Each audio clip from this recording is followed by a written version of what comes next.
Plato fuerte, señores, debate católico versus protestante. ¿La sola escritura es bíblica? Está en la Biblia, es bíblico la sola escritura. Vamos a ver qué pasa con este debate en el canal de José Plasencia Posca. Le dejaré el link aquí de este canal. Vayan y suscríbanse porque este canal es nuevo de José Plasencia. Usted se suscribe y mira todo su contenido que a mí me encanta. Vamos a ver qué sucede aquí. Dale like, suscríbete al canal. Atención. Muy bien, Juan, Pues entonces vamos a comenzar. Yo le decía a la audiencia que una forma de ver este diálogo, debate, es verlo como dos modelos de autoridad para la doctrina y la moral.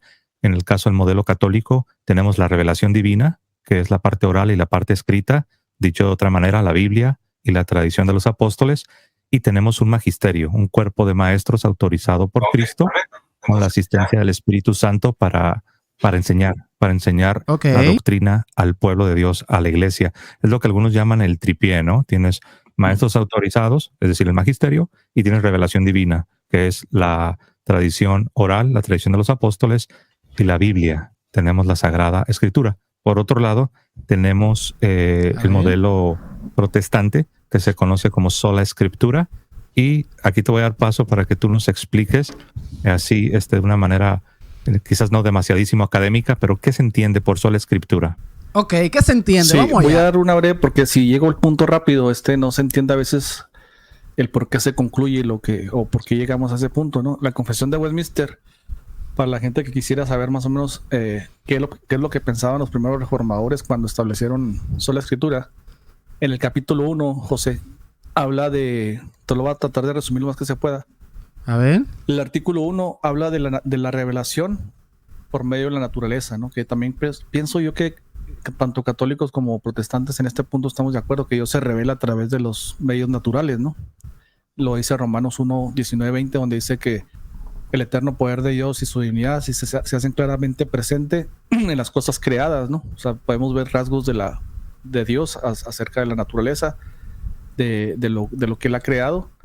Pero dice en un apartado, dice, sin embargo, no es suficiente para traer el pleno conocimiento de Dios y de la salvación. Y ahí pues da los textos, 1 Corintios 1, 21, 2, 13 y 14. Por lo tanto, agradó a Dios, dice, revelarse a sí mismo en diferentes épocas. Y eso toma la cita de Hebreos 1, 3, donde dice, Dios nos ha hablado, dice, por medio de los profetas, en este tiempo nos ha hablado por medio del Hijo, ¿no?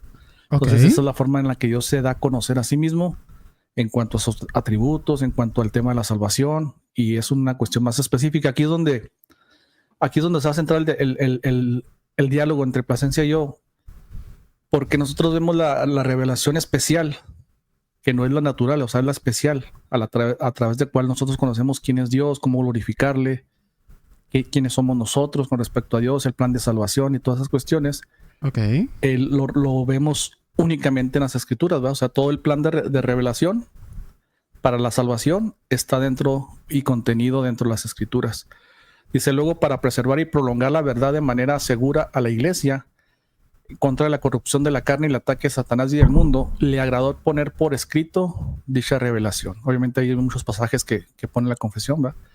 Esto hace que las escrituras sean de lo más necesario, ¿verdad? O sea, son necesarias porque pues es como se ha preservado el contenido revelado por Cristo a los profetas y a los apóstoles.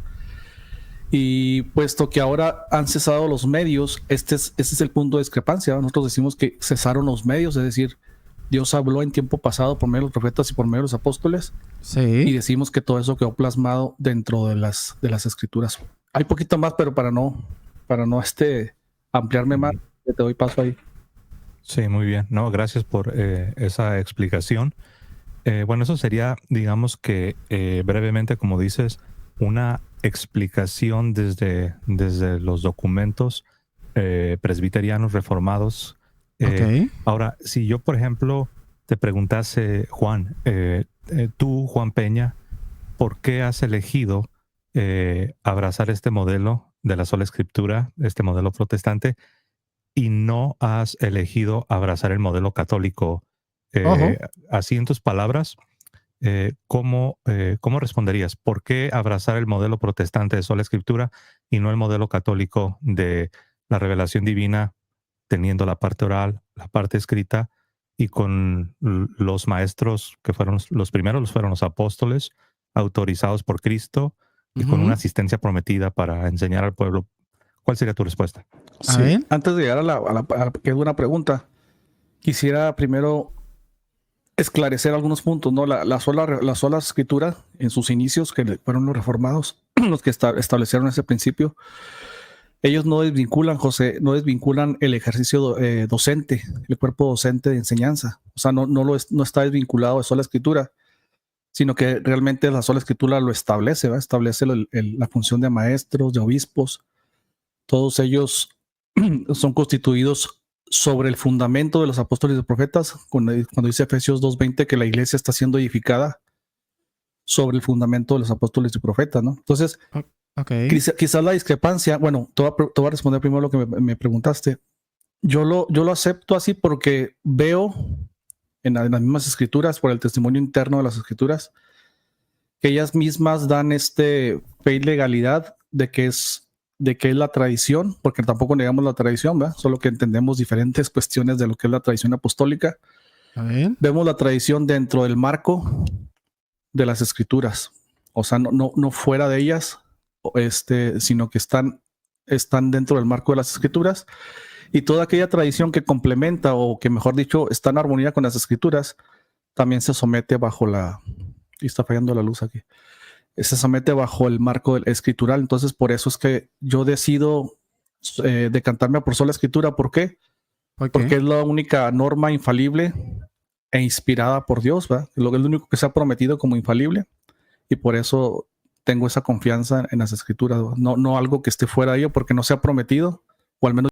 Cuando Jesús dice, y yo estaré con ustedes siempre, ¿a quién se lo dijo? ¿A la sola escritura o a las personas? Explíquenme. Yo no he visto que se haya prometido inspiración o autoridad a otra fuente, ¿verdad? Que no sea, o que esté fuera de las escrituras.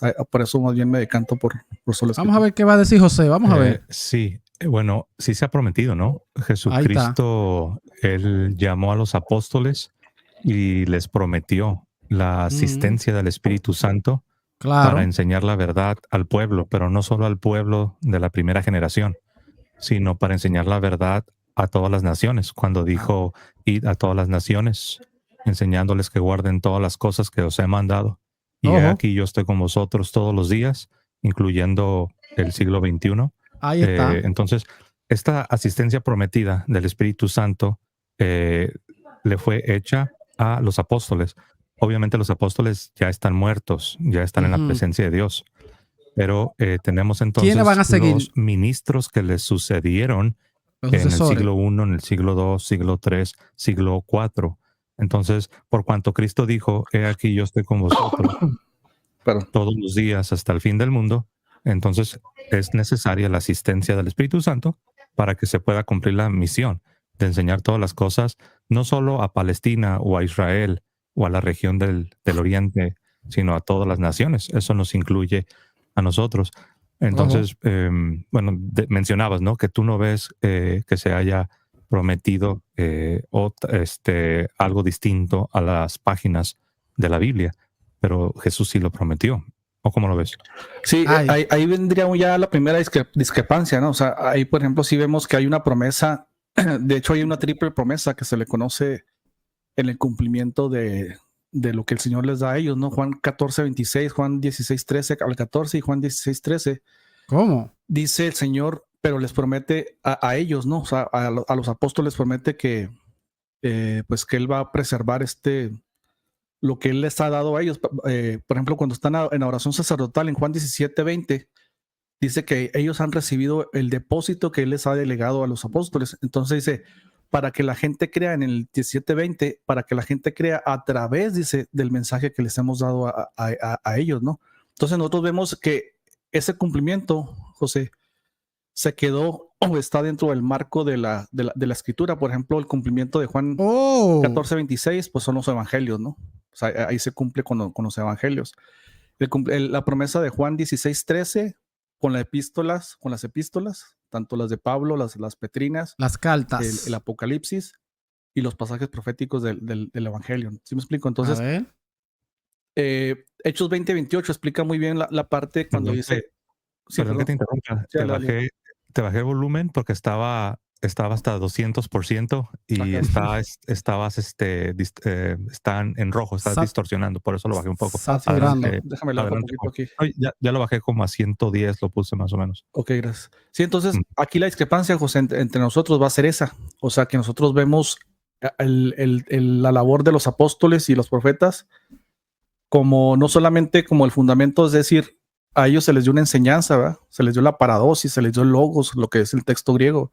Entonces nosotros vemos que eso que se les ha dado a ellos constituye el fundamento o el cimiento, la palabra que está ahí. Y luego dice que nosotros, la iglesia, José, nosotros estamos siendo edificados por encima. La palabra griega es epi, o sea, los obispos, el cuerpo eclesiástico, los docentes, estamos siendo edificados por encima del fundamento, es decir, en base al fundamento que establecieron los apóstoles y profetas, nosotros estamos colocando a los obispos, al cuerpo docente. Entonces, si nosotros decimos que hay una sucesión de apóstoles, en el sentido de que también ellos tienen la palabra dada por Jesús a ellos, entonces significaría que el fundamento no ha sido colocado aún, o sea, se sigue poniendo el cimiento. Entonces, ese sería el argumento, José, de que la iglesia está junto con los obispos está siendo edificada encima del fundamento. Vamos a ver qué va a responder José. Fundamento que ya fue colocado. Y cuando hablo del fundamento colocado, estamos hablando de los evangelios, las epístolas, las cartas, paulinas, petrinas, etcétera, el Apocalipsis, todo el compendio de las. Sí. Sabemos el cumplimiento de que Dios les iba a respaldar a ellos hasta ese momento, ¿no? Hasta el momento que escribieran sus cartas. Muy bien, gracias a Antonio. Gracias, Antonio, por el superchat. Entiendo. Lo que sucede es que esto que dices, ¿dónde está en la Biblia? Porque yo estoy muy familiarizado con el Nuevo Testamento y en el Nuevo Testamento no se enseña esta idea, ¿no? De que una... Irónico, comenzó ahí tirando ironía ahí José Plasencia. Ok, ¿dónde está eso en la Biblia? Una vez que quedara escrito los evangelios y una vez que quedaran escritas las cartas de Pablo, las otras cartas, incluyendo el Apocalipsis, ¿de dónde extraes esta información? Que una vez teniendo la parte escrita, eso es el fundamento, porque yo no lo he visto en la Biblia, ¿no? Sí. Mira, por ejemplo, esta práctica en la conciencia del apóstol de Pedro, cuando dice en 2 de Pedro 1:14, dice, sabiendo que en breve debo abandonar el cuerpo, como nuestro Señor Jesucristo me lo ha declarado. O sea, él está consciente pues, que ellos no iban a estar para siempre, ¿no? Exacto. Dice, el versículo 16 dice, porque nos hemos dado a conocer el poder y la venida de nuestro Señor Jesucristo, siendo fábulas artificiosas, sino como habiendo visto con nuestros propios ojos nuestra majestad. Y luego dice el versículo 3:12, dice, esperando y apresurando la venida del Señor, la venida del día de Dios, es que estos lentes ya me están fallando, en el cual los cielos encendiéndose serán deshechos y los elementos siendo quemados. Por aquí viene la clave, mira, no se desesperen. A ver. Dice, y tened entendido que la paciencia de nuestro Señor es para salvación, como también nuestro amado hermano Pablo, según la sabiduría, pon atención, según la sabiduría que le ha sido dada, os ha escrito. De hecho, aquí hay un griego, hay un kata de referencia, es decir, de acuerdo a la sabiduría que se le ha dado a Pablo, de acuerdo a la sabiduría que se le ha dado a Pablo, él nos ha escrito. O sea, prácticamente está diciendo todo lo que la sabiduría que se le dio a Pablo está, o sea, él lo ha escrito. Pedro está confirmando que la sabiduría que recibió Pablo la ha puesto por escrito. ¿Sí me explico? Esa es 2 de Pedro, no sé si quieres revisar el pasaje. 2 de Pedro 3:15. Entonces, sí, lo conozco, hay más textos, pues, pero eso es una parte donde... Sí conozco el pasaje, y el pasaje habla de las cartas de Pablo, pero ninguna parte dice que únicamente lo que quedaría escrito en las cartas de Pablo sería el único fundamento doctrinal o la única autoridad para enseñarle al pueblo. Ahora, es interesante que tú mencionabas que los apóstoles tenían la conciencia de que iban a morir. Es cierto, ellos sabían que iban a morir.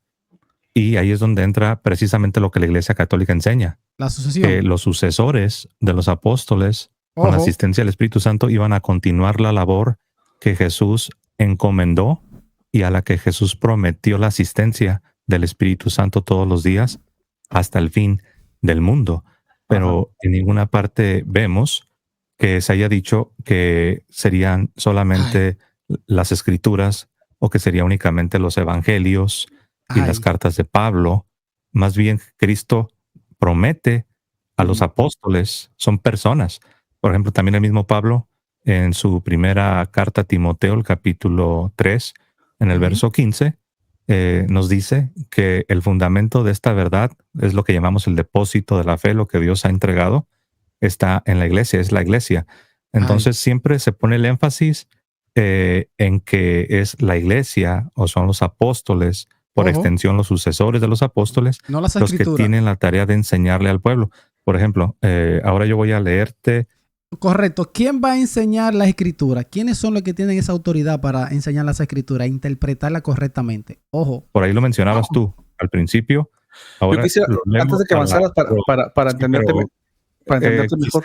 Ahora te doy la oportunidad, nada más leo este pasaje, así como leías tú los anteriores, ahora yo leo este, Efesios 4, voy a leer a partir del verso 11, Efesios 4, 11, hablando de Jesús, dice, y él mismo constituyó a unos apóstoles, a otros profetas, a otros evangelistas, a otros pastores y maestros, a fin de perfeccionar a los santos para la obra del ministerio, para la edificación del cuerpo de Cristo, que es la iglesia, hasta que todos lleguemos a la unidad de la fe y del conocimiento del Hijo de Dios, para que ya no seamos niños fluctuantes, llevados por doquier, por todo viento de doctrina, por estratagemas de hombres que para engañar emplean con astucia, las artimañas del error.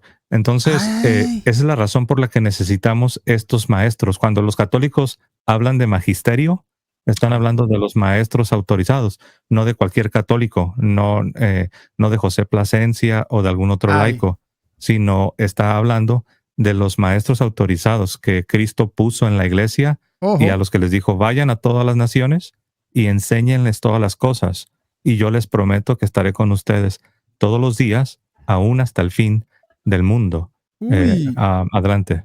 Sí, no, mira, es que te vuelvo y repito, sola escritura no niega el cuerpo docente, ¿va? No lo niega, sino que lo pone, como dice Efesios 2:20, por encima del fundamento. O sea, es decir, los obispos, la gente que está, los pastores, los maestros, están siendo edificados por encima del fundamento. O sea, el cimiento, por eso Pablo está usando. ¿El magisterio está encima? ¿Tú crees que el magisterio, acabas de decir que el magisterio está por encima del fundamento? Nosotros no creemos eso. No, lo que pasa es que Pablo está usando una analogía de la construcción. Tú sabes que para construir, por ejemplo, un edificio, primero se pone el cimiento, piedra, las bases para el cimiento. Entonces, a partir del cimiento, viene la construcción, es decir, se ponen los ladrillos, viene la edificación, lo que se conoce como edificación. Entonces, cuando Pablo está, por ejemplo, cuando Pablo dice en Hechos, bueno, el libro de Hechos no es de Pablo, pero dice Hechos 20:28, dice que el Espíritu Santo puso obispos para pastorear la iglesia del Señor. Pablo les dice que tengan cuidado de ellos mismos.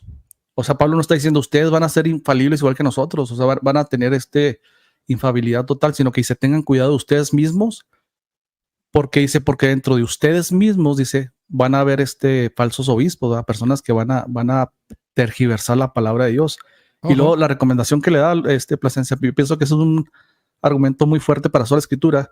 A ver. Cuando dice en el 32, dice, les dejo en las manos de Dios y en la palabra de la gracia, para que puedan combatir precisamente esos errores. Entonces, los obispos no tienen una conexión, porque yo pienso que el error, Plasencia, con todo respeto lo digo, pienso que el error es que confunden tradición apostólica con tradición eclesiástica, son cosas muy diferentes. O la función de los obispos cuando dices con la función de los apóstoles. Cuando dices que se confunde tradición eclesiástica con tradición apostólica, ¿a quiénes te refieres? ¿Quiénes confunden? A ver, ¿quiénes? La Iglesia Católica Romana pienso que hace una mezcla de, por ejemplo, lo que es la tradición apostólica con la tradición eclesiástica, porque la tradición eclesiástica es el desarrollo teológico que se va dando conforme hay un desarrollo, pero ese lo vinculan con la tradición apostólica. Un ejemplo, te pongo un ejemplo para que veas que me estoy refiriendo. Por ejemplo, la misa sacrificial. la misa sacrificial es un desarrollo que se ha dado dentro de la Iglesia Católica Romana. Pero si tú lo ves dentro de la tradición apostólica, no encuentras, o sea, viéndolo en marco apostólico, no encuentras una referencia para eso, ¿no? De hecho, sí, primero a los Corintios capítulo 10, verso 16, lo dice claramente. Está hablando de los sacrificios del Antiguo Testamento y por ahí también incluso menciona los sacrificios de los paganos. Y en el contexto de los sacrificios, Pablo dice, ¿acaso no saben ustedes que la comunión, dice koinonía, que la koinonía, que puede ser comunión o participación, dice, es una participación del cuerpo de Cristo y de la sangre de Cristo? Entonces, si uno va a 1 Corintios 10, 16, nosotros vemos cómo el contexto es sacrificial, el lenguaje es sacrificial, y dice que nosotros comulgamos o participamos del cuerpo y la sangre de Cristo. Y él usa dos ejemplos. Y qué casualidad que los dos ejemplos que usa San Pablo en 1 Corintios 10, 16 son precisamente sacrificiales. Uno se refiere a los sacrificios del Antiguo Testamento y el otro se refiere a los sacrificios de los paganos, que obviamente no, son sacrificios a los ídolos. Pero en este contexto sacrificial, con lenguaje sacrificial, se refiere a la Sagrada Eucaristía, que es el sacrificio. Sí, no, yo me refiero, por ejemplo, a lo que dice el magisterio. El magisterio dice que la misa es propiciatoria para los muertos y para los que están en vida, ¿no? Eso es lo que dice el magisterio. Y que se actualiza, dice la propiciación que hizo Cristo. Entonces, esto ya sería porque aquí estamos entrando ya en materia de interpretación, ¿no? Ya nos debemos a lo que es la interpretación. Pero nomás para tocar ese punto, la Biblia, por ejemplo, sí te dice claramente en Hechos 10:14, que con un solo sacrificio hizo perfecto para siempre a los santificados. Entonces, estaríamos, por ejemplo, poniendo la tradición eclesiástica, que nosotros no la vemos como tradición apostólica, porque esa la vemos solamente como el fundamento, ¿verdad? Que ya fue colocado por... De hecho, la pregunta que yo te hacía es esa, ¿no? Yo te dije, ¿a qué te refieres o a quiénes te refieres cuando dices que confunden tradición apostólica con tradición eclesiástica? Y pues solamente para aclarar que la Iglesia Católica precisamente tiene estas dos categorías y la Iglesia Católica no enseña que la tradición eclesiástica es idéntica a la tradición apostólica, al contrario. La Iglesia, si tú vas a la dogmática católica, tiene de un lado tiene la tradición de los apóstoles y de otro lado tiene la tradición eclesiástica, la cual puede cambiar. También están las costumbres, están las disciplinas, pero esos están a otro nivel, no son parte de la revelación divina.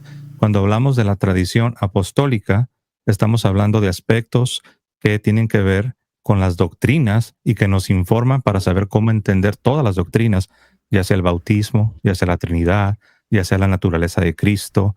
Entonces, todas estas doctrinas que sí están en el Nuevo Testamento necesitan de aspectos que no están explicitados en las páginas del Nuevo Testamento, pero la tradición apostólica nos informa. Ahora, es interesante que tú mencionabas el libro de los Hechos, por ahí leías cuando... Entonces, una pregunta antes de que avances, perdón. Okay. Tradición apostólica, lo ven como... por ejemplo, tradición apostólica, no solamente el marco de las escrituras, sino, por ejemplo, también podría entrar la patrística ahí. ¿Qué más podría entrar ahí como tradición apostólica? No, la patrística no, la tradición de los apóstoles, ya sea la escrita o la oral, está evidenciada en la patrística, pero no se debe entender que la patrística o los escritos patrísticos son la tradición. Sería un error grande, de hecho, llegar a creer de esta manera.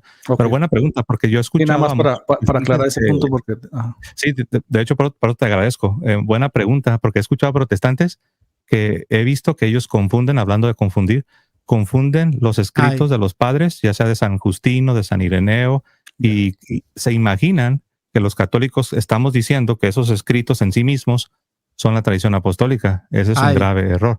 A donde quería ir, antes de que mencionaras esto, es a lo que tú leíste. Tú leíste el libro de los Hechos, capítulo 20, y hablabas de cómo San Pablo, y lo voy a leer a la letra, porque en la realidad este pasaje que tú citabas viene a probar el modelo católico sobre autoridad.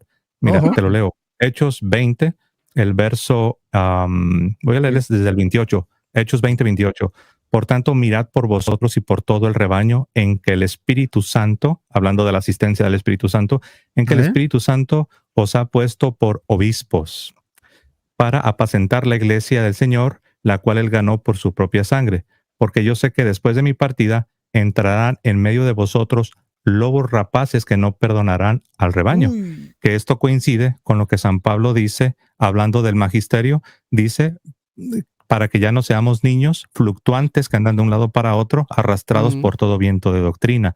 Entonces, el pasaje que tú citabas viene a probar el modelo católico de la necesidad de los obispos que son puestos por el Espíritu Santo para apacentar el rebaño. En ningún momento, ni en este pasaje, ni en el pasaje de Efesios, se dice que únicamente tendríamos parte de la revelación escrita, que nada más tendríamos la parte escrita y que eso sería lo único. Los dos pasajes apuntan hacia los obispos, que son los encargados de enseñar, porque la Biblia no se enseña sola. Sí, mira, señores, la Biblia no se enseña sola. Y todo lo que comienzan a interpretarla, la interpretan a su manera. Hay bobos, señores. Ese texto tienes que ver, hay muchos detalles que se tienen que considerar. No está, o sea, no negamos la necesidad de los obispos. O sea, sola escritura, pero no niega la necesidad del cuerpo docente, ¿verdad?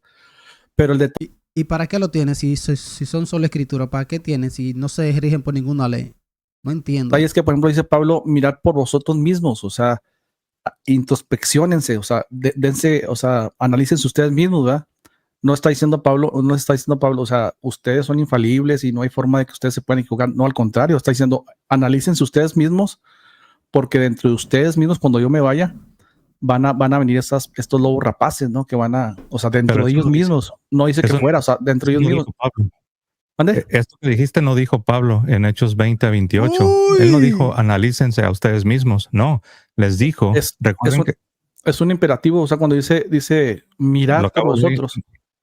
Veo que estás confundiendo Hechos 20:28 con lo que dice San Pablo en 1 Corintios capítulo 11, cuando habla de examinarse a uno mismo. Más adelante también les dice, examinaos a vosotros mismos, no sea que no estéis en la fe, o es que no os conocéis a vosotros mismos. Pero en Hechos 20:28 les dice, miren, ustedes son obispos. El Espíritu Santo los puso a ustedes para apacentar al rebaño. Y deben de cuidar al rebaño, porque después de mi partida van a entrar falsos maestros, lobos rapaces, que van a engañar al pueblo. Entonces, si te fijas que el encargo de proteger al pueblo de Dios, al rebaño, es a los obispos. Y ahí es donde entra el modelo católico. Las Sagradas Escrituras, amén, claro, son parte de... Pero no solamente las Sagradas Escrituras. Dame un chancecito ahí, José. Mira, la palabra que está ahí griega es prosejo. O sea, que es tener cuidado. O sea, es un imperativo así de alerta. Estén alertas. Pero dice por vosotros. O sea, primero se dirige a ellos, dice por vosotros. Y luego después hay una conjunción copulativa que dice y por el rebaño. O sea, no solamente está diciendo tengan cuidado nomás del rebaño. O sea, por vosotros. Señores, este debate está bueno porque los dos son muy inteligentes. ¿Qué va a pasar aquí? Pónganme en los comentarios. O sea, están alertas también por vosotros. Dice, porque dentro de ustedes, cuando en el versículo 30 se refiere, dice, y dentro de vosotros mismos, dice, dentro de vosotros mismos, una preposición locativa del cuerpo de obispos. O sea, dentro de nosotros mismos se levantarán hombres que hablarán cosas perversas. Y luego, pero no me dejaste terminar el 31 y el 32, porque ahí está la clave. En base a qué Pablo les está diciendo que tienen que cuidar, ¿no? Lo que está la iglesia y ellos mismos, dice. ¿En base a qué? Por tanto, velad acordándonos de que por 3 años de noche y de día, dice, no he cesado de amonestarlos con lágrimas a cada uno. Y aquí está la clave, José. Pon mucha atención aquí en el 32, dice, y ahora, hermanos, o sea, les considera hermanos, dice, os encomiendo a Dios y a la palabra de su gracia, que tiene el poder para sobreedificarnos. Aquí está la palabra otra vez que se repite en Efesios 2:20, la palabra epicodomicen, es decir, ustedes están siendo edificados por encima del fundamento. O sea, Pablo no está diciendo ustedes siguen o constituyen el fundamento de los apóstoles. O sea, Pablo no está diciendo ustedes son una continuación del fundamento. No, dice ustedes están siendo edificados por encima del fundamento a través de la palabra de su gracia.